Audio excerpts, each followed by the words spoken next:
साखरी यहाँ में दोनों समाए। इसी मार्ग से गोपियाँ कंस के लिए पहले माखन दूध दही ले जाती थी। माखन दूध दही बेच करके गृहस्थ पालन होता था। तो यहाँ ठाकुर जी ये पक्ष है, ये श्याम वरण कन्हैया स्वरूप पक्ष है। ऊपर है वो कन्हैया जी की बैठक है, ये कन्हैया जी की बैठक है ऊपर। और ये इधर ये गौर वरण राधिका स्वरूप पक्ष है, ऊपर राधिका जी की बैठक है। अच्छा, ये तो यहाँ ठाकुर जी गौ चराने आते, बंसी बजाते, तो बंसी की आवाज़ सुन के राधे गोपियों से बोली कि चलो सखी जा जाते हैं, वहाँ मिले ब्रिजराज, गौरस बेचन हम चलें, एक पंथ दो काज। जिस मार्ग से चलो यहाँ श्याम सुंदर से मिलान हो जाएगा, गौरस ही बेच आएंगे। तो ठाकुर जी ने देखा ब्रिज गोपियाँ गौरस लेकर कंस के लिए जा रही हैं, पीछे बैठ लो आप परिक्रमा मारने। ब्रिज गोपियाँ गौरस लेकर कंस के लिए जा रही हैं, तो अब ये कंस के लिए नहीं जाना चाहिए। और ठाकुर जी ने ग्वाल वालों को साथ में लाकर यहाँ मार्ग रोका गोपियों का। गोपियों से कहा है कि ठाड़ी रोहरी ग्वालिनी दे जा मेरो दान, और यही दान के कारण छोड़ दिया वैकुंठ सा दान। मैं आपके माखन दूध दही भाव के पीछे वैकुंठ दान छोड़ के आया हूँ, मुझे इस मार्ग का दान चाहिए, टैक्स चाहिए। तो गोपियाँ दान नहीं देती हैं और ठाकुर जी से कहती हैं कि दान दान कर राखे मोहन नादें दत्त की किनकी, और छाछ हमारी जो पीवे सो टहल करे सब दिन की।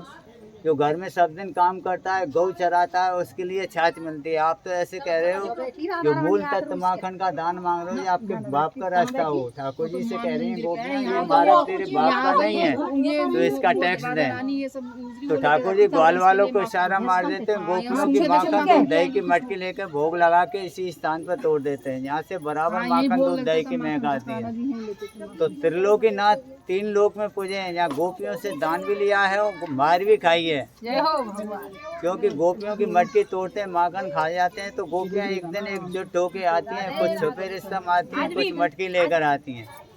जैसे यहाँ ग्वालवाल मार्ग रोकते हैं तो सारी गोपियाँ पकड़ के सब चोटी बांध देती हैं, ग्वाल वालों के गुलचाओं की माल लगाती हैं। ठाकुर जी को पकड़ा तो वहाँ से छलांग लगाइए, तो वहाँ हाथ टेक गए ठाकुर जी के। वो हाथ टेकने से ठाकुर जी को भी पकड़ लिया, उन्हें गुलचाओं की माल लगा के चोटी बांध दिया। तब ग्वालवाल कहते हैं दादा हमने ब्रिज गोपिन को माखन खाया हो, इनने हमारी चोटी बांध दी है। तो ठाकुर जी कह रहे हैं सारे तुम्हारी काचल है, यहाँ मेरी बंधी पड़ी है।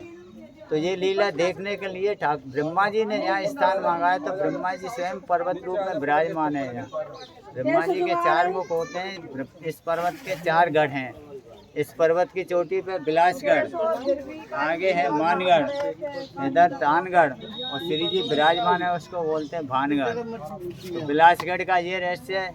यहाँ ठाकुर जी ने गोपियों से दान लिया, तो एक दिन गोपियों ने मिलकर ठाकुर जी को गोपी वेश बनाया, लहंगा चुंदरी अंगिया साड़ी चूड़ी सब कुछ पहनाया। तब गोपियाँ ठाकुर जी से कह रही हैं पहन अंगिया ओढ़ सिर साड़ी, चाल चले तू मतवारी, हमारो 30 मटकी माखन की वारी, हमारो दान दे गुजरेटी बरसाने वाली।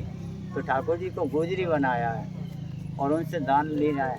तो ठाकुर जी कह रहे हैं हम तो ग्वारिया हैं, हमारे पास दान देने को क्या है, कुछ नहीं, हम तो गाय चराने आए हैं। तो ठाकुर जी की तलाशी लेनी है, तो उनके पेट में बंसी थी, किशोर जी ने बंसी को ले लिया और कहा कि जब बंसी तब मिलेगी दान चुका दोगे, दान देने को नहीं है तो श्रम करके चुकाओ।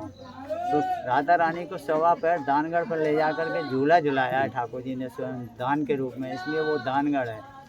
और मानगढ़ जब किशोर जी मोर नृत्य वन में मोर नृत्य देखने गई, मोर नहीं मिले, तो ठाकुर जी स्वयं मनाने गए और मना करके मोर कुटी पर आकर मोर नृत्य किया है।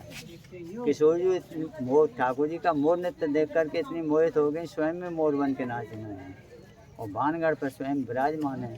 ये ठाकुर जी की बाल स्वरूप लीलाओं का रहस्य है। बोलो राधा रानी की जय।